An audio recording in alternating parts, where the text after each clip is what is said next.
First up this evening, lockdown day 2 of the second zone of special operations in Denhamtown, Kingston, the first real test of how this Zozo has been operating. Prime Minister Andrew Holness announced the zone yesterday, and today the security forces have continued their operations. We're continuing our coverage of the new zone, talking to people and the police as well as political representatives. We begin with TVJ's Anthony Lugg, who has been inside the community.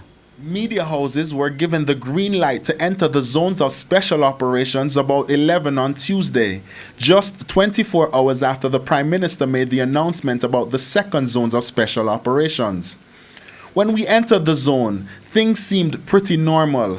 Cook shops, bars and stalls were open and persons were moving freely inside the zone, and most persons are happy for the police's presence. Schools within the zone were also in session, and inside St. Anne's Primary, located on Bond Street, the zone of special operations seemed to have no impact.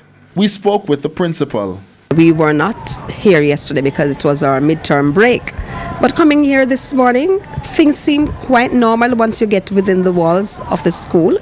To my surprise, we have like 242 children out of 266, which I think is pretty good. And if you notice, even parents moving about, they move about in a normal way. And I'm sure then if this is to effect positive change, then we should welcome it.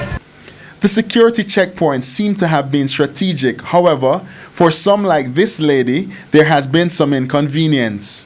But it's only that one point I don't really like where you have to go down and come round. Why you don't like that point? Tell me why. Because I have to go down and come up back and just two hospital, like pan hospital compound my work. Said me have to go extra down and come up. That's the only part I don't really like.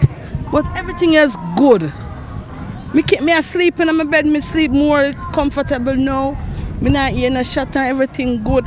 Some residents also took issue with the 7 o'clock curfew to leave the streets. So we have to go in a little bit earlier. But from that, everything is fine and everything is okay. I love the peace in the atmosphere. So just over 24 hours into the zone of special operations in Denhamtown, residents say they're pleased about the actions of the security forces. However, they await what's to come. Anthony Lugg, TVJ News.